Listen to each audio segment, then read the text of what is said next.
أهلا بكم أصدقائي. لو لم تكشف الولايات المتحدة للإعلام عن وجود المنطاد الصيني في سمائها لكان الأمر كما غيره من الأسرار الأمنية. الكشف المصحوب باتهام الصين بالتجسس يثير التساؤل: هل تقصدت إدارة بايدن عدم الصمت؟ هل من رسائل إلى الصين وغيرها؟ وهل هي رسائل أمنية عسكرية وسياسية أم رسائل إحراج ومساومات في الوقت ذاته مع الصين أولاً؟ إن اكتشاف أمريكا للمنطاد جاء بعد تحليقه لعدة أيام فوق أراضيها. هل عجزت إدارتها عن التقاطه؟ ولماذا أسقطته بأحدث طائرة حربية شبحية F-22 لديها؟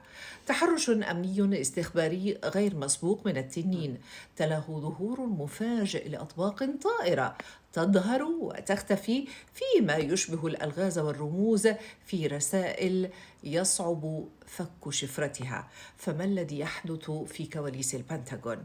هل هو ذر للرماد في العيون لصرف الانتباه عن الاختراق الصيني لأجوائها؟ إذا ما حللنا بالمنطق أولا، لماذا المنطاد في سماء أمريكا؟ نعلم أن ساحة المواجهة بينهما هي في تايوان، ولكن هل صحيح أن واشنطن غضبت من بكين بسبب رفضها شراء سندات دين أمريكية بنحو تريليون دولار، ولهذا السبب وجهت رسالة إسقاط المنطاد؟ الرد الصيني تدرج من نفي التجسس وتأكيد أن المنطاد مدني، وصولا إلى اتهام أمريكا بالتجسس على عدة دول منذ سنوات عبر المناطيد، ومن بينها الصين وحتى حلفاء أمريكا كألمانيا، بريطانيا وفرنسا. للمعلومات، فإن حرب المناطيد كانت بدأت في خمسينيات القرن الماضي بين أمريكا والاتحاد السوفيتي.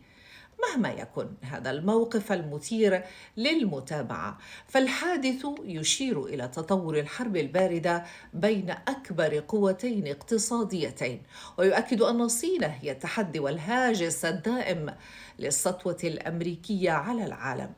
وإذا كانت الصين قد تقصدت كشف أمريكا لمنطادها، فهل كانت رسالتها من أعلى الجو بأن هذا القرن هو القرن الصيني؟